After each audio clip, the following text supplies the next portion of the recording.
So, guys, today we are here with Paul Haynes. He has been a great researcher into old flat Earth books. So I'm going to let him introduce himself. So, Paul, go ahead, introduce yourself. Tell us about your work and the work that you've been doing with all those flat Earth books. Okay. Well, my name is Paul Rains, and let's see. I started researching flat Earth about 5 years ago. Of course, I was raised in church, and I was, I was a young Earth creationist for probably most of my life, and I studied the Bible for over 10 years. And what got me into flat Earth was I heard a testimony on I think it was I was because I was into truther videos as well, and I watched a lot of Russian vids and Jason A and stuff like that. And through Russian vids, I think it led into one of Dave Murphy's videos, Flat Earth and Other Hot Potatoes. And I had heard one of his testimonies about how Flat Earth was leading atheists to God, and it hit my heart, and I was like, yeah, this is something worth studying.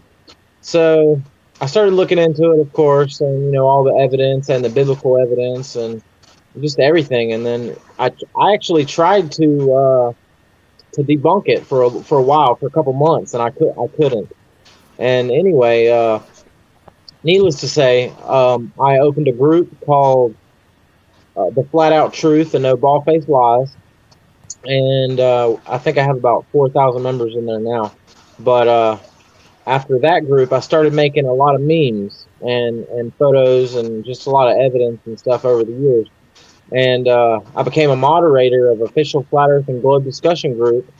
And then after that, for about a year now, I've been collecting books, Flat Earth books based on biblical cosmology. And that started with actually what got me into it was Orlando Ferguson's The Square World. Okay. And I'm sure you've seen it. A lot of people have seen that map. It's very famous. But needless to say, I wanted the book, his book, The Square World. And so I started looking everywhere for it. I mean, all over the world, through all kinds of websites and backdoor links, and just whoever had it, where I could find it. And needless to say, I found it at a Hebrew university, I believe it was in Chicago. And I called them, and I got them to release to digitize it for me and send it to me. I mean, of course, I had to pay for the digitization of all the pages, for them to scan all the pages and all that. And after I got it, I realized that I could do this for all the Flat Earth books, all the old ones. And so I started trying to find as many as I could. And it began with reading through old Flat Earth pamphlets, like Earth Not a Globe Review by Lady Blau and Albert Smith. And they would advertise other Flat Earth books that had came out in the late 1800s, early 1900s. And through that, I also became a subscriber of newspapers.com, so that I could go through hundreds of old newspapers. Right. And I went through probably 5,000 newspapers that were talked about Flat Earth, and I looked up several names of all the famous Flat Earthers from the 18th, 19th century. And after I had looked up all these Flat Earth names, of course, I found their towns, the books they wrote, where they were published, when they died, all kinds of stuff. And I had to contact all these libraries, universities, museums, rare collectors. And I mean, I'm still in the process, but so far I've have over 500 old Flat Earth books written by some of the most famous authors. And like, for instance, William Carpenter. Most people have heard of him that have researched Flat Earth. He wrote 100 Proofs the Earth is Not a Globe. Well, he also wrote about 30 other books relating to flat Earth cosmology.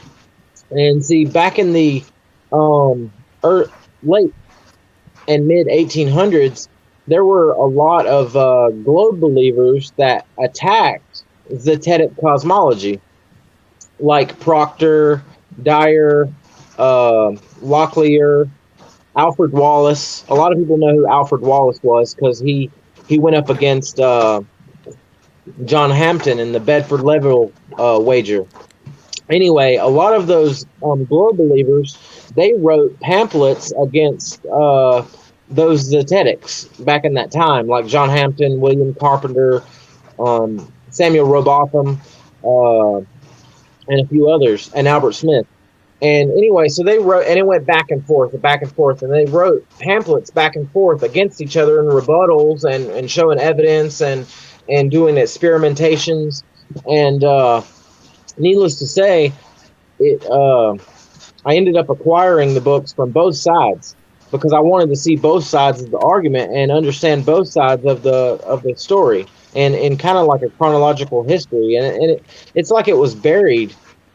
It's like it was buried in history. It's like something that nobody talks about, like it was swept under a rug, Right, you know. right. And it was so amazing that all these books that were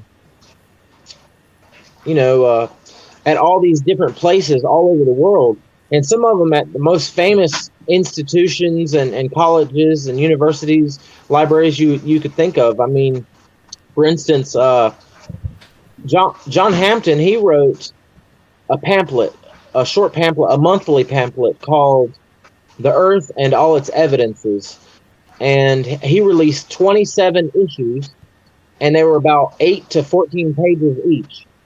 And needless to say, most all of them were lost to history until I found a few of them at Harvard. Wow. And so I contacted Harvard, and they were like, "Well, since it's such a big collection, we'll release them to you for free, and we'll just host them on our site, and so we'll give them to you." So needless to say, they have all but I think 7 issues of the 27 issues, and I managed to find one through another source that they didn't have. So I've got about 6 more of the issues to acquire, but I got all the issues so far of what is available in the world of John Hampton's series of the Earth and All Its Evidences. But that's just a simple one of the things that John Hampton did. He actually wrote the most when it came to flat Earth. He wrote probably 30 or 40 books himself. Like he wrote, for instance, he wrote Theoretical Astronomy, and of course he wrote a lot of stuff on the Bedford Level wager. Again, back and forth between Alfred Wallace. But Lady Blau, she also wrote, of course, The Earth, Not a Globe Review herself, or The Earth is popular called The Earth Review magazine in the early 1900s. She took over where Albert Smith had left off and John Williams from the Zetetic Society. When they stopped writing The Earth, Not a Globe Review, which had about, I can't even remember, I think about 20-something issues, she started writing a popular magazine called The Earth Review, and she released 5 volumes, and 3 through 5 was already freely available through the Flat Earth Society. From where I guess who was it? Robert Skawald had collected a lot of Flat Earth materials, and some of the books, I think there was about 20 books that was on their literature site were available for free download. Anyway, I contacted the British Library because they house some of the biggest collection of old Flat Earth materials. Okay. Wow. And that's because in Britain, a lot of, back then, the Zetetic Society was real popular in Britain, but they were all over the world. Of course, you had John Jasper, who was in America. William Carpenter, he moved to America. Alexander Gleason, he was in America. Um, in of course in Britain you had uh, Samuel Robotham, John Hampton, uh, Gerald Hickson. Most people know him. He wrote the King's Dethroned, yes.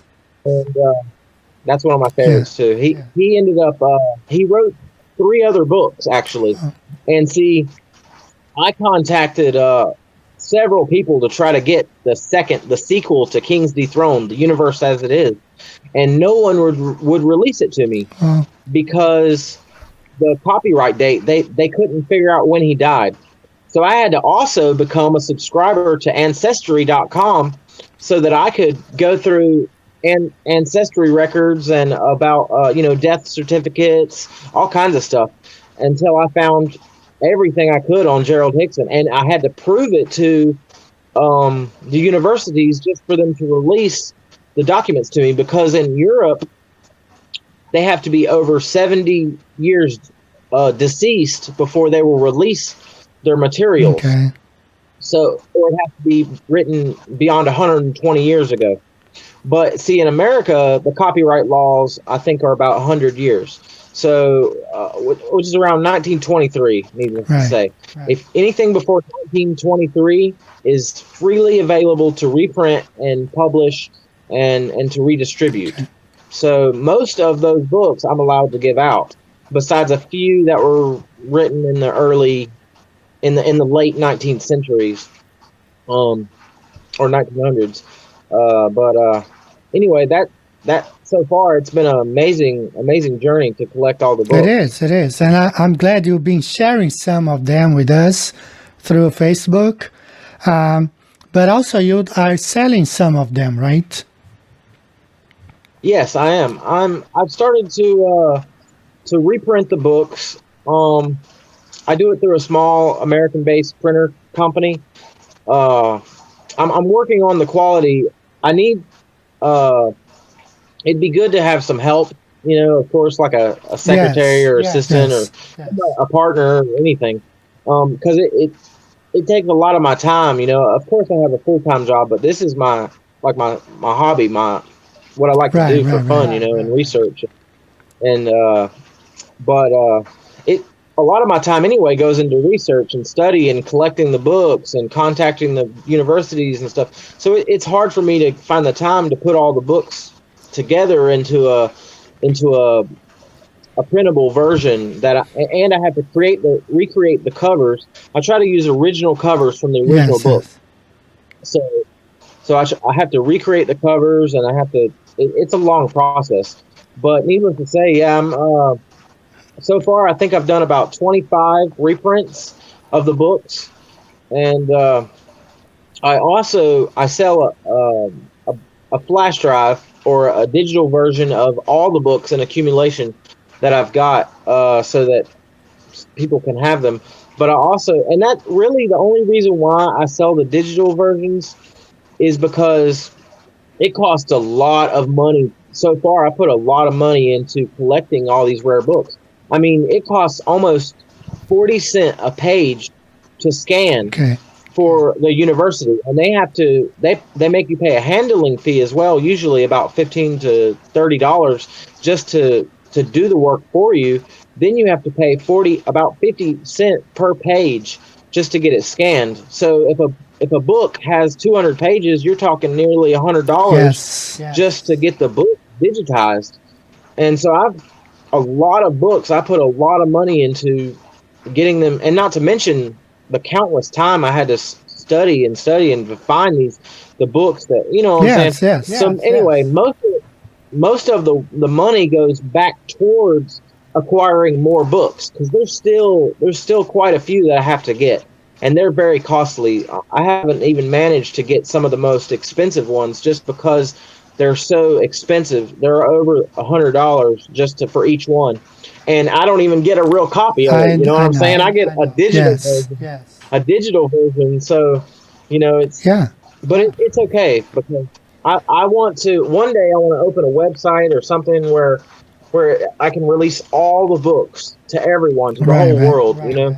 Yeah, Paul, you have no idea how much I appreciate the work you do. That's why I wanted to talk to you because I really do appreciate. I know how much work and money those things cost. Okay, and one way that I'm trying to do, since you probably know Nathan Thompson years ago, he was fired from his job just because he was involved in flat Earth stuff. So I'm trying to give people maybe a means of maybe working with flat earth. If you saw Bill's interview last week, he has his own studio. He teaches English here in Japan. So he's free to talk about flat earth, to research about flat earth. And if you can find a way of doing something you love, and make money, that would be perfect, Some people, they criticize me when I had my book out, but I don't sell the PDF version. It's free, But of course, if you want a print book, you have to pay because I don't print books. The company print them, and they charge. They don't do it for free, My book, I wrote a book. This book is actually my book. Yes. I downloaded that. I do have the digital copy. It's a good book. And actually, I give out the free book for free, like you said, the digital version.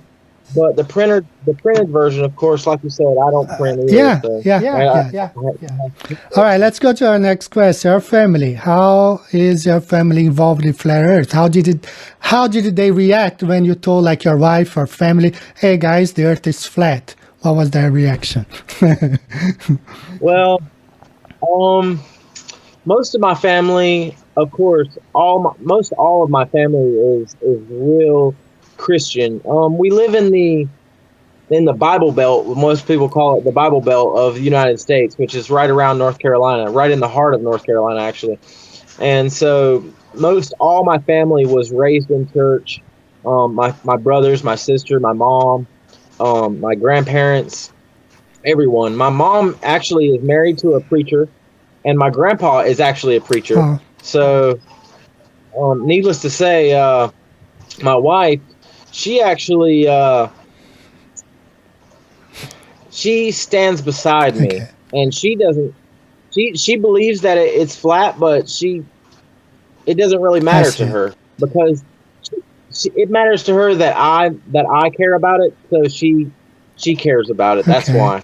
So she loves the Lord regardless of whatever the shape of the earth is. Yeah, Amen. Whatever the shape of the earth is, she's gonna stand on it. And see, that's kind of how my mom is.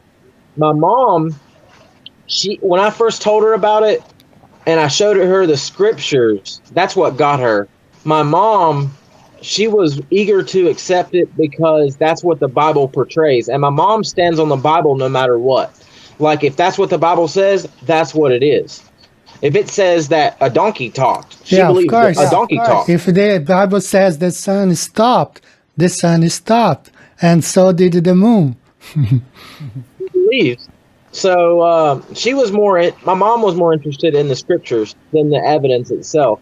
Now, like I said, I was raised as a Christian, but I was a young Earth creationist. I like to have evidence of my belief. Right.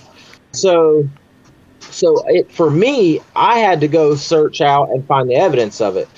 Just like I don't believe in evolution or Big Bang stuff. Yeah, or Big Bang or billions and millions of years. I had to search out the evidence for myself, and that disproved that stuff though, and it took me searching that stuff to actually come to the conclusion that this is true. You see, and that's the same thing it did for me for flat Earth and the scriptures confirmed it. It was confirmation of something that I already knew. They kind of went hand in hand, the evidence and the scripture. And needless to say, all my kids, they support me, of course, and a couple of my family members, they crack jokes. My brother, my sisters, they all believe it, but I think I'm the only one that deeply researches it, that gets into it. Okay. They all follow my groups and follow me, but the only people that I've yet to persuade actually is my grandparents. They, like I said, my grandfather he's a stern, very stern Pentecostal preacher. So he said that Jesus himself would have to come back and tell him that the earth was Wow. flat for him to believe it. But but my grandma, she says that it doesn't matter to her, that God's going to come back and remake the world Right, anyway. right, So right. Yeah. It will be completely level, right? All the hills will be leveled and everything. yeah. Uh, But I told her it matters because she wouldn't believe all the people that I know that were atheists, that detested God, that didn't that believed in evolution and Big Bang, and it was because of pseudoscience and the religion of scientism that led them away from the Creator. It was like an excuse for them to not believe in God. And there's so many people that's given me their testimonies that flat Earth cosmology has led them to God and to Christ, even many of them. So I think that it does matter it does. It for certain does. people. It does. Now, your interview, I'm going to be uploading next week. It's going to be number 3. Now, number 2, I'll be uploading tomorrow. I spoke to a lady, a Japanese lady. She actually comes from a Buddhist background, you know? And she tells about her struggle because back when she was young and going to college, even though she was a Buddhist, she lost any faith in any special creation because of science that she learned in school, you know? Now with with flat earth, she went back into believing in a creator. You know, this is amazing. It is amazing, you know, so flat earth matters. You know, it does matter. It does. It does matter. All right, so let me see here another question for you. About work, have you had any problems with friends at work? Or, you know, do they know about your work? Everyone at work knows of course, they know that I believe that the earth is flat. Um, Actually, even my supervisor, my friend, my close colleagues, my coworkers, and my closest my closest colleagues at work, actually, I've led 2 or 3 people, I think three people into being flat earthers. But there's a couple people that always ask questions, and they're always like, some of them crack jokes and stuff, but most of them, they really just don't care. I mean, Right, yeah. so Yeah, I know. I have friends who tell me the same thing. Well, it doesn't matter. I still got to pay my bills, you know. But maybe, you know, things would be different if everybody knew. But, you know. All right, so let's move on. Same question I asked to Bill, I want to ask to you. You know, some of the channels have moved from flat earth into other subjects, you know, like, I'm just going to pick an example. For example, Flat Earth British, you know, and he has pretty much been talking about mud floods only, and I don't hear other channels talking about Flat Earth anymore.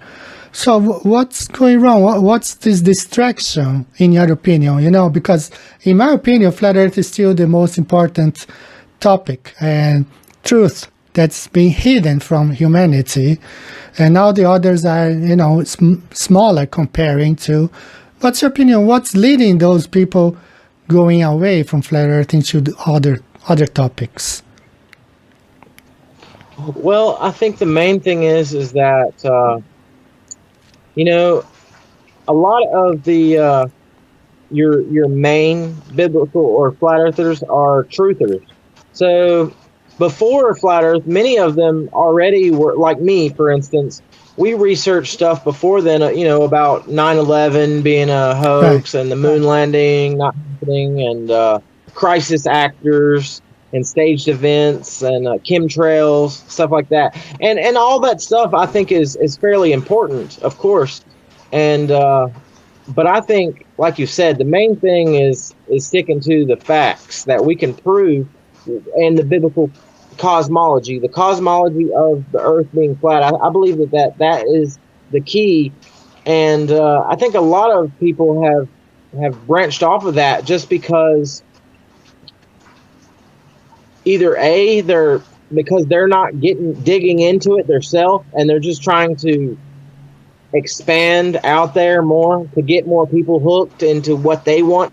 They're orthodox basically, and so they're not grounded and rooted enough to where they're going and doing their own experiments and their own,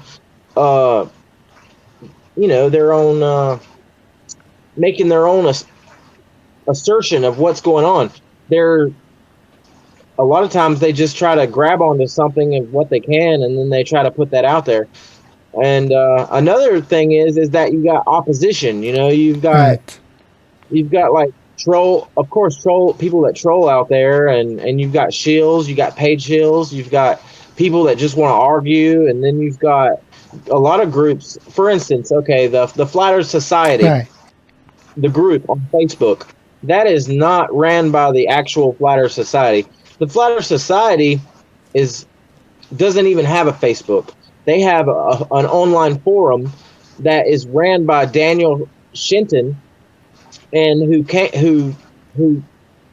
came from, or was the original founder before that was or president before that was Robert Skewald, and before him was Charles K. Johnson, and before him was Samuel Shinton. Right. Okay, and the Flat Earth Society forum, it's just a place where people can go and share information. It's kind of like the official Flat Earth and Glory discussion group, but on a forum. And it had come out before Facebook had even come out, and they still have it today. And they share a lot of good information on there, but then you have people that go on there and they share a lot of other opposition too. And they debate back and forth, and but the main thing is that, like, the groups, all these groups that pop up and they post all this stuff on there, a lot of it is just people just talking out of their head. They don't have any support to back up what they're saying, and people just flinging mud at each other because they want to stand on top and be right. But yet, like in the Flat Earth community, I believe that we can all get along. The original Zetetic founders of the Zetetic Society, Samuel Robotham, John Hampton, William Carpenter, they all got along. Most of them did not even believe in the same Christian beliefs. We have many of them were Adventists. Some of them, like for instance, Wilbur Bolivia, who ran Zion City, he was a Catholic apostolic. But he was friends with George Dalcott. He was friends with Alexander Gleason, and many of the original Zetetics. But most all of them came together in order to support Flat Earth cosmology, and they didn't attack each other. And when I first got into this, we were all friends. The whole community, we were all friends with each other. We all supported each other, and we all stood behind each other and had each other's back. Yes. Now you've got a lot of people just flinging mud, trying to call each other out, and it's because they've opened the doors to all these different beliefs and people and all these different out there stuff without no evidence to back up some of it, and different theories, and stuff like that. And like you said, we should stick to Flat Earth cosmology and until we've got all the pieces of the puzzle finalized. Right. And I think a lot of the puzzles have already been gathered for us in the Flat Earth books. That's why I've been, so eager to get them, because it's crazy, because nothing new is under the sun. Right. Yes. Yes. All the evidence that they had back then, we can still use it today. It still applies today. It still has not been debunked today. It still works. The only difference is we have a little bit newer technology, to do this pretty much the same experiments. Right. We got lasers now. I mean, we've got high altitude weather balloons and, like different things to reach out there and do different experiments. and things that they didn't have back then, but yet the things that they still did back then still works today. Right. So that's what I find Okay. amazing. All right. I want to ask you. I saw one of your posts. You're gonna be a speaker in I think Nathan Roberts Flat Earth Conference. Is that right? Can you talk a little bit the dates and the format you're planning to present, like PowerPoints? What's the format of your presentation? Okay, well, it's I'm going to be at the Biblical Earth Conference in April 3rd through the 4th in Helen, Georgia, and it will be, of course, it'll be this year in 2020, and there's going to be many speakers there. I think Vincent Rhodes is one of them, who wrote "Graven Image of the Earth," and Nathan Roberts. He's a good one. Nathan Roberts will be there, and of course, and anyway, I'm gonna have. I hope to do a presentation, of course, with PowerPoint, and open up with a lot of good materials. I hope to share as much as I can, of the real deep biblical cosmology books that were written by Zetetics. Some of the ones that the community never seen. So I hope to share some of those and some of the key points from them, some quotes by them, and maybe possibly even share a little bit from my book, The Flat Earth Concordance, and a little bit about that. I might go over that a little bit, and probably I'll set up a table and have a bunch of my reprints there available for people to get. Okay, so make sure you capture and film everything and show to us, because I'm here in Japan. I won't be able to come and attend. All right. All right, let's move on. Just want to ask one more question. As I told you, the format of this weekly show that I want to have is short, 30 to 40 minutes the most. So let's move on to actually my last question that I have for you. I was listening to an interview yesterday where the guy it was a Mark Sargent interview, one of the latest one, I think was last week. And the guy was putting pressure on him, saying, well, you're spreading your ideas through the internet. But most of the things that we do today, like you can make millions of dollars through the internet, you buy and sell. I myself, I was able to find, I have had some health problems. And through YouTube, I found a doctor in the US who was able to tell me what the problem was. And he was right, So moving all this stuff to our flat earth. So he was saying you only spread through the internet. But of course, the internet is a good tool for us, okay? But what other ways do you think we as flat earthers could use to help to spread the message that the earth is flat? I know 90% of our works through the internet, yes, but what other means you would suggest that we could use to spread flat earth truth? Well, I think, of course, through the books, of course, because the books, I love the books. I think that's a big thing is that people don't read like they used to. They're more caught up with their day-to-day lives and sharing about their self. And it's like our generation has gotten kind of lazy, we just like to see pictures and stuff. And don't get me wrong, like I said, I used to make a lot of what they call memes and right. pictures and evidence. And I think that they're simple and easy for people to get, but I like books. And I think that people need to get back to the books more. And you do have some people out there that like to read. So I think books are one way. And another way, I think that somehow, if we could get our own television show channel right. On something that's not putting out mockumentaries like Behind the Curve or something like that, something that actually gives the real stuff, what we actually believe, what we actually see, what the experiments that we actually do, behind the scenes, everything, ran by us, and what we have, and not just that. If we could get more street activism, kind of like what Nathan Roberts and Nathan Thompson does, where they go out and talk on the streets, and hand out flyers and pamphlets and stuff like that. and where they go door to door and go to different events that are happening. I think that's a big key is activism and getting out there to talk to people. And see, everyone that I meet, I can't help it, but I have to share it with them. I have to tell them. I have to talk to them. I have to, show them. And I'm so excited always, even if it's been 5 years that I've realized this, and I'm still sharing it with people every day, Right, on a day-to-day basis. It's very important to me, and I think that, it's good to share it with those that are around us, our family, our friends, people that we work with, And I think that it's like my mom used to tell me when I was little, if we don't stand for something, we'll fall for anything. You're right. You got it. You're right.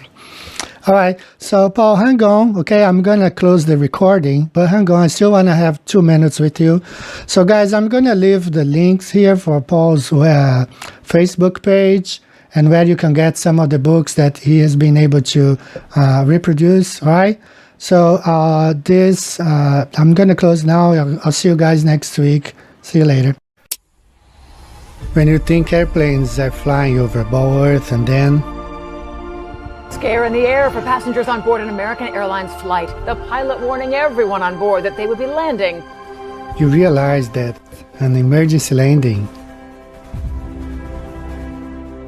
But first this morning, a Qantas A380 carrying about 400 passengers had to make an emergency landing at Perth Airport earlier this morning. Makes more sense on the Gleason's Flat Earth map.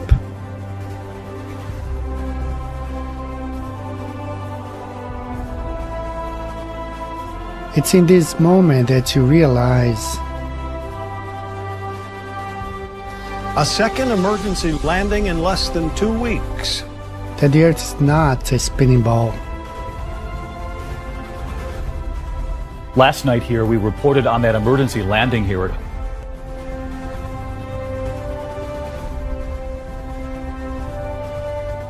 Breaking news, here is a live look at the San Francisco airport where a flight from Hawaii was forced to land because of a medical emergency involving a flight attendant. Bogota to Frankfurt, emergency landing Manchester only makes sense on a flat Earth map. Hong Kong to Los Angeles, emergency landing in Alaska only makes sense on the flat Earth map. Chicago to Doha, emergency landing in Moscow only makes sense on the flat Earth map.